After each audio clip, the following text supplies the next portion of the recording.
What we're visiting here is Fort Frederica, and we're going to go that way. We're going to head that way. And Fort Frederica has in there, it was a military town that was established by Oglethorpe, who was trying to protect the area from the Spanish. And so it was a military town, and in its heyday had up to 1,500 people. Wow. Yeah.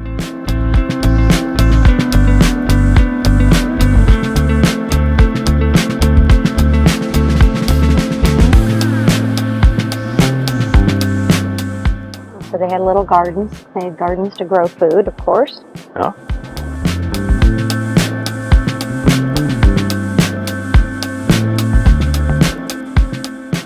I think there's a lot more to see up there. Yeah. Well, they must have some kind of a show that goes on sometimes. Mm-hmm. Cool. Oh, you know what this is? I know what this is. So what they do is they're making a canoe out of this log. So they put a fire in it, and then they chunk out the dead, the burnt wood, yeah. and then fire again. That's cool. Yeah.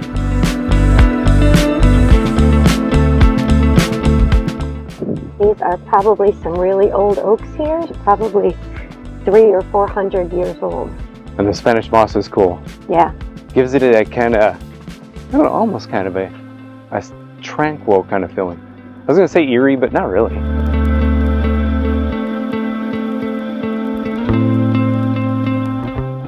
The tree-covered embankment in front of you is remnant of a mile-long wall that once enclosed the town. So this is remnants of the wall.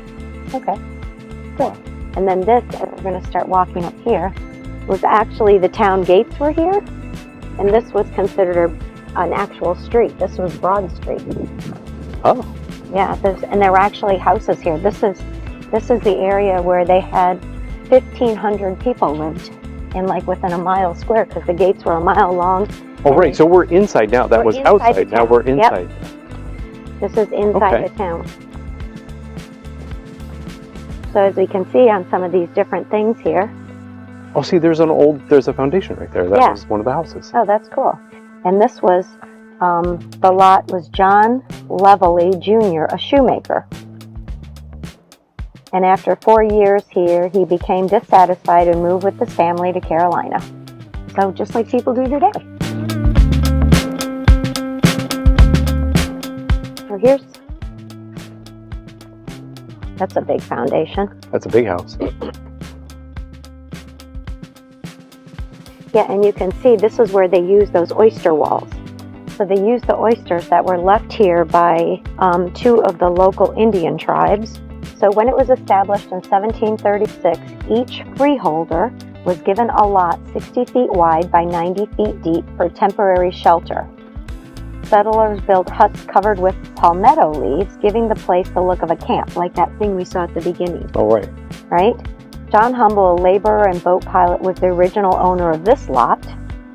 His wife died in 1736 shortly after he arrived, but he remarried the same year. Humble died in 1740, having built nothing more than a hut here. Dr. Frederick Holzendorf, a surgeon to the regiment, purchased this lot in 1743, and the foundation may be the remains of a 2-story tabby house, and tabby is the oyster cement they make. They call it that's what they call it, a tabby. It was built by Holzendorf sometime after 1743 and later rebuilt. Wine bottle, green glass wine bottle. That's cool. And a fort. Okay, let's go look at the fort up there. So these were all houses. And from that original map, you could see how many there were. So you can see how we're walking down Main Street. Main Street, yep. You can see this is Main Street, walking right up to the fort.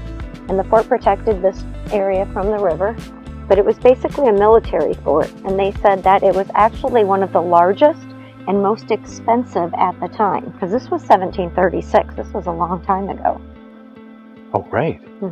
Wow. Yeah. Cross Street. Yep. So there's a street going this way. Yep.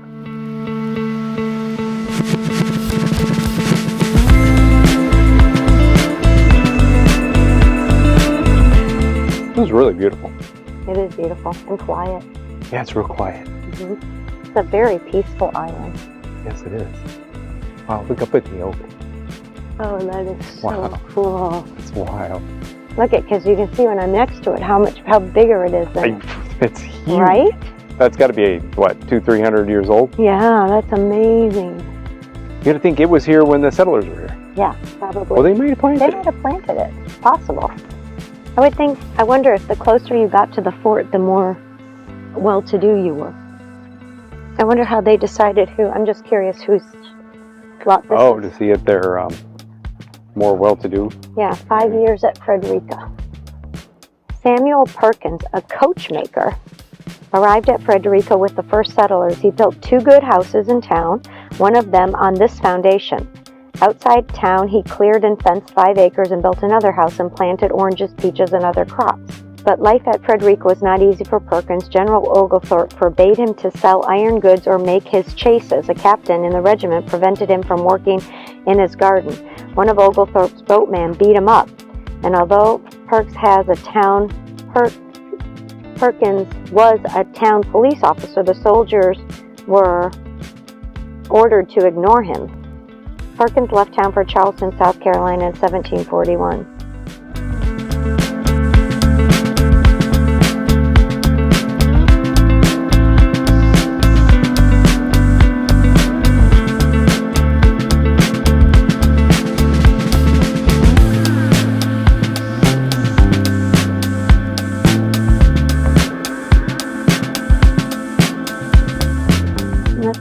Tavern keeper and doctor, 2 houses which may have shared a common wall, much like English row houses of a period. They stood in adjacent lots. Unfortunately for the families who lived here, it was too close for comfort. Samuel Davidson lived in the left house with his wife and 3 children. Davidson operated a tavern, made gun stocks for the regiment, and served as town constable. The Reverend Charles Wesley called this popular man "my good Samaritan." The Davidson left in 1741, unable to tolerate their neighbors, the Hawkins. Dr. Thomas Hawkins lived in the right house and was the regimental surgeon, town doctor, apothecary, and magistrate. He was frequently embroiled in lawsuits. His wife, Beatrix, was ill-tempered, and here she attempted to kill the Reverend John Wesley. He obviously escaped.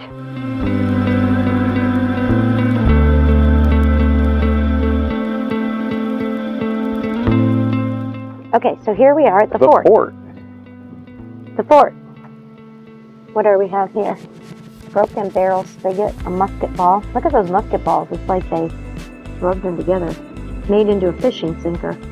A musket hammer. And a tobacco pipe. Oh, yeah. Okay, so. Wow. The river's changed and it's gone, part of it. See that? Oh, right. General Oglethorpe chose a site for the fort. It was high ground on a river bend where the cannon could hold off Spanish ships upstream or downstream. Flanking marshlands gave protection against a land attack, and there was plenty of timber for building fortifications. The fort became the center of military operations along the southern frontier of the British colonies. From here, Oglethorpe launched offensives against Spanish at St. Augustine. The Spanish invaded Georgia in 1742 and returned back before they reached Frederica. The fort was eventually leveled, not by the Spanish, but by time and the elements. Archaeological excavations in the 1950s confirmed the locations of palisades, walls, and building. Earthworks have been partially reconstructed.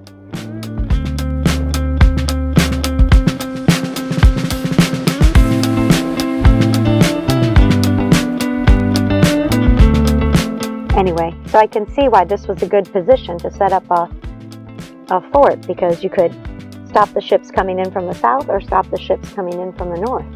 And they couldn't get by here. This even jutted out further. So there was no way.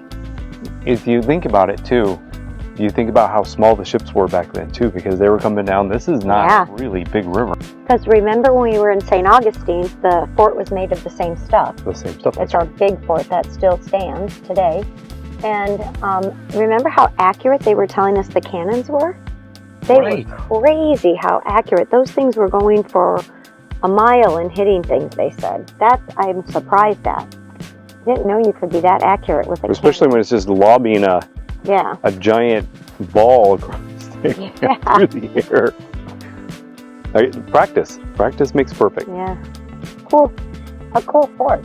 Very cool place. The fort's small, but just the idea of it and the peacefulness is very cool. Nice to visit just for that. Yeah.